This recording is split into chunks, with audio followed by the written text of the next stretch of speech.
அடுத்து யாரு? அடுத்து பாருங்க. இப்போ இங்க என்ன நடக்குது நீ வெயிட் பண்ணி பாருங்க. Hi Stella.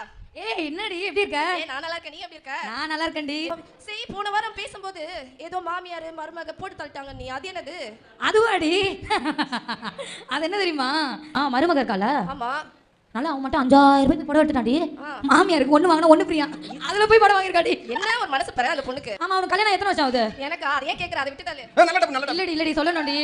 ஏனா எனக்கு கல்யாணம் ஆகி வெறும் 2 வருஷம் தாண்டி ஆகுது. பக்கத்துல கல்யாணம் வேற ஆயிச்சா போச்சு போ. அவ புருஷன் நிலைமை. அவன் புருஷன் சர்ச்சுக்கு வரும்போது சாமான் தொலைக்கிறான், துணி துவைக்கிறான், வயித்தறிச்சல கொட்டிக்கிறான். இங்க ஒரு வேலையை செய்யாம எல்லா வேலையும் நான் தான் செஞ்சுட்டு இருக்கேன். நம்ம தலையெழுத்து அப்படி வந்து அமைஞ்சிருச்சு. விடு அத பேசி என்னத்த பிரயோஜனம்? சரி என்ன பக்கலே பாத்தீங்களா எப்படி புறம் பேசின்னு இருக்குது பாத்தீங்களா?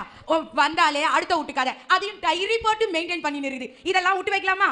இப்ப பாருங்க ஒரே நிமிஷம் ஒரே ஒரு காத்து ஊதுனா மொத்தமும் காலி. ஏமன் க்ளோஸா வாட்ச் பண்ணுவேன்.